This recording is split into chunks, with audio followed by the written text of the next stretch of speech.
Bonjour à tous. Aujourd'hui, nous allons changer de domaine et travailler en conjugaison. Après avoir travaillé le présent des verbes en ER, nous allons nous attaquer à un verbe un peu particulier, vous allez le voir. Il s'agit du verbe être. Pour réaliser ce travail, tu vas avoir besoin, comme précédemment, de ton cahier de brouillon ou d'une feuille et d'un stylo. Ce sera suffisant. Tu es prêt? Allons-y. Pour commencer, tu vas devoir rechercher dans les phrases suivantes le verbe. Je vais te relire chacune des phrases, comme ça tu vas pouvoir déjà réfléchir à la place du verbe dans chacune de ces phrases. Je suis avec mes amis. Tu es en vacances. Elle est malade. Nous sommes en retard. Vous êtes à la piscine. Ils sont gentils. Si jamais tu ne parviens pas à trouver les verbes dans les phrases, souviens-toi d'une petite astuce que nous avions utilisée en classe. Il suffit de penser au personnage de Monsieur Non et tu trouveras très rapidement les verbes dans les phrases. Prenons la première phrase. Je suis avec mes amis. Si on la transforme en phrase de Monsieur Non, cela donne je ne suis pas avec mes amis. Les petits mots de la négation ne et pas encadrent le verbe qui ici est suis. Tu vois, c'est assez simple. Il te suffit de réaliser cet exercice-là pour les phrases suivantes. Attention, n'oublie pas de mettre en pause la vidéo à partir de maintenant pour que tu aies le temps de lire les phrases, de réfléchir, de trouver les verbes et de les noter dans ton cahier. Attention, j'aimerais beaucoup que tu recopies les verbes, mais également les pronoms personnels qui les accompagnent. Voilà, ça y est, tu as terminé? Nous allons donc faire la mise en commun. Tu vois donc sur ton écran les pronoms personnels et les verbes conjugués. Je vais les relire une fois. Écoute bien. Je suis, tu es, elle est, nous sommes, vous êtes, ils sont.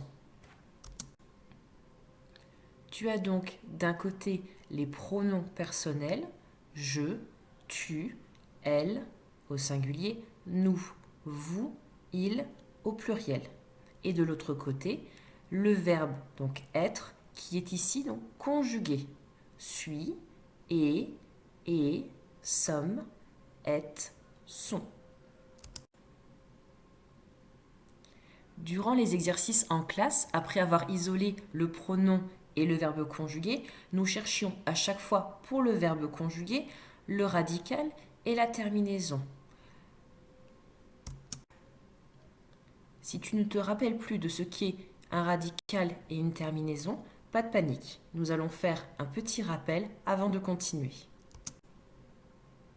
Un verbe conjugué est donc composé de deux parties. Le radical, c'est-à-dire la partie qui ne change jamais, qu'importe le pronom personnel qui le précède.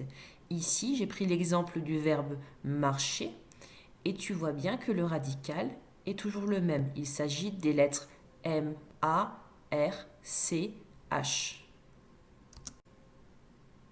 Ensuite, nous avons la terminaison.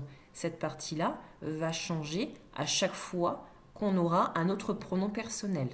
Ici, par exemple, avec le pronom personnel je, j'ai la terminaison e. Avec le pronom personnel tu, j'ai la terminaison es, et ainsi de suite. Chaque pronom personnel a sa propre terminaison.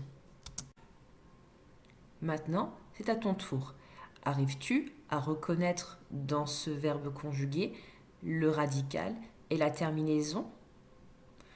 Fais pause et laisse-toi quelques instants pour essayer de réfléchir et de trouver la solution. Eh bien, si tu n'as pas trouvé de radical et de terminaison, c'est normal, car le verbe être est ce qu'on appelle un verbe irrégulier. contrairement aux verbes que nous avions vus précédemment, les verbes en ER, qui eux sont dits réguliers, puisqu'on retrouve le radical identique et les terminaisons correspondant à chaque pronom personnel. Ici, ce verbe est complètement irrégulier, tu le vois bien. Il n'y a aucun radical identique ni terminaison qui correspondrait au pronom personnel. Pour se souvenir de la conjugaison du verbe être, de ce verbe, il va donc falloir apprendre par cœur. Je te relis la conjugaison. Je suis, tu es, elle est, nous sommes, vous êtes, ils sont. Allez, à ton tour.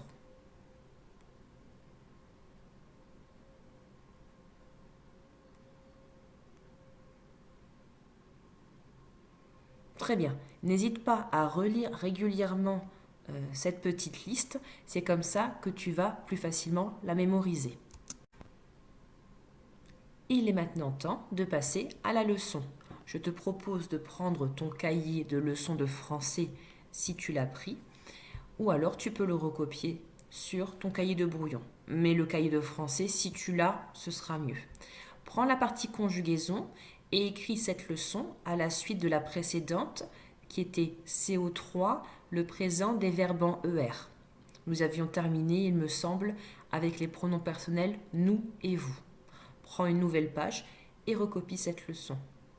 Petit rappel, les croix vertes ne sont pas recopiées, il s'agit en fait d'une indication pour savoir le nombre de carreaux qu'il faut passer avant de commencer à écrire. Le titre s'écrit donc à 3 carreaux de la marge et il faudra laisser une ligne de distance, d'espace entre le titre et la conjugaison.